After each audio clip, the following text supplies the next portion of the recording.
From a very young age, I was taught by my parents to guide my life through asking and answering hard questions.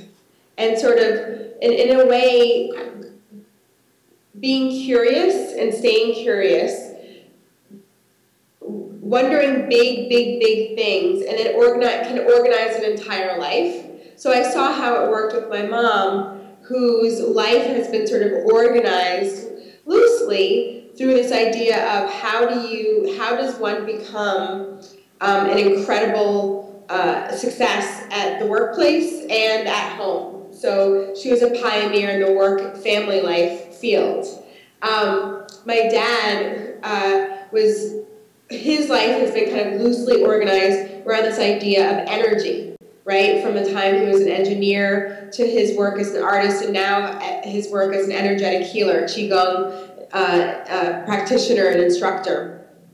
And so for me, what makes me me is that I too believe in the notion of organizing a life around kind of big, heady, deeply entrenched, hard to answer questions that have just kept me hungry and curious and engaged and happy for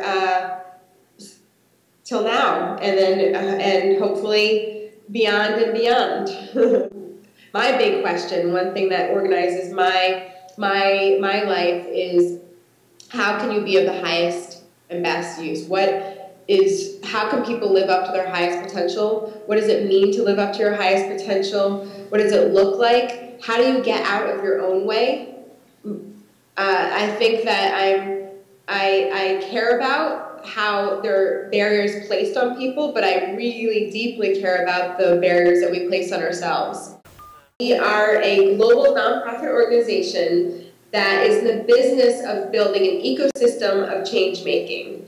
And how we do that is that our mission statement is, we unleash next generation talent to solve the world's biggest problems. And our main program, what we're most well known for, is a seed funding fellowship program for emerging social entrepreneurs who have big ideas to solve big problems in the world, like human rights abuses and hunger and inequities and poverty, and we provide those who have the biggest, boldest, most innovative ideas with seed funding and technical assistance and wraparound services so that they can launch their organizations with the strongest possible foundation. Angel investing in social change. But at the end of the day, it is about the person. We invest in that person who is launching their organization. They might stay with their organization. We hope they stay with their organization as long as it makes sense. But we will stay with that person beyond the tenure of their organization, and we still have affiliation with their institutions, but we back that person. We back that person, that social entrepreneur, because we also believe that that person will go on post launching an organization to do other great things, and we want to be there to support them. One of the fellows we've supported is a young man named Andrew Yoon. He's profiled in the book that I recently published called Work on Purpose. And Andrew Yoon started a nonprofit organization called the 1 Acre Fund in 3 East African countries.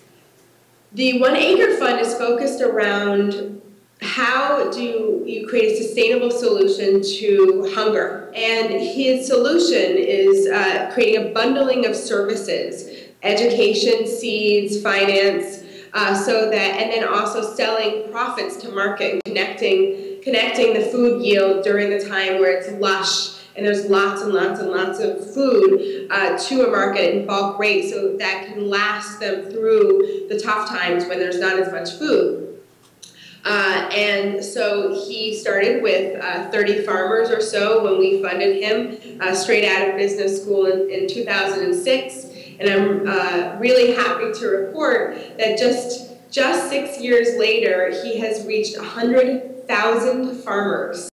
So he's been able to scale his organization from 6 to 100,000 in three countries, and is able to really save lives. These people are not going hungry at the same rate. They're able to have more money to be able to access health care and family planning and other services that are so critical to a high quality of life.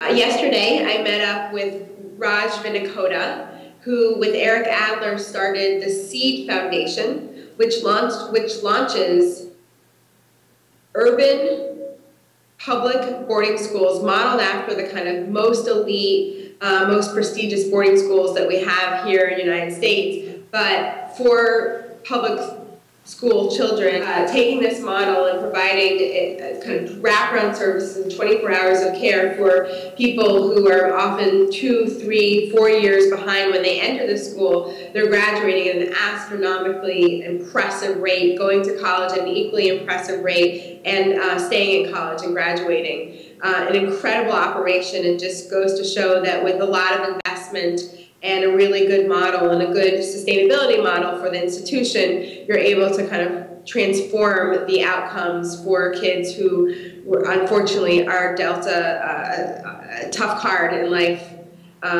by birth. Our hope is to be able to not only provide them with the money, but to connect them to this kind of global network that we've built, not only our 500 alums from over the last 25 years, but the tens of thousands of people who we've identified in this ecosystem of change making who really want to use their talents, their time, their treasure to help push forward social innovation, the movements of these individuals in ways that make sense for them. For Work on Purpose, we created a what it takes competency document, and those were the experiences that we think are really important to go through to be able to live a purpose-driven, impact-driven life, and 3 of them come to mind immediately. The first one is the premise of the Work on Purpose book, which is, simply put, heart plus head equals hustle. And that is, in its simplest form, what moves you, your heart, and what your gifts. If you can find a role that meaningfully balances or connects these 2 spheres, then you produce heightened driven action. You're able to be in the zone, you're able to persevere and push past obstacles, and that's hustle.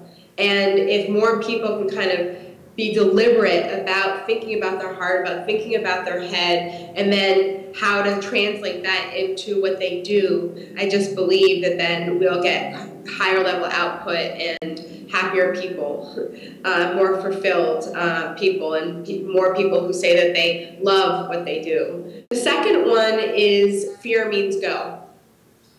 That fear is a temperature gauge that can tell you that you have a fever, and that it's something for you to kind of look into the symptom and see where it might be coming from, and not walk away from it, but go toward it, because that's the kind of raw space or the inflection point that allows you to kind of really learn about yourself and be able to kind of prove to yourself what you can do, and that you can push past limitations. And if you can't push past limitations, you can really do anything. And then if you can kind of feel like you can do anything, then you can be more empowered and directive in your life. And the third is unleash yourself, and that's very connected to the Equine Green ethos, which is, and it's connected to my previous organization, where the name of the organization I used to work for was Do Something. And it really is about going for it. You're never 100% sure.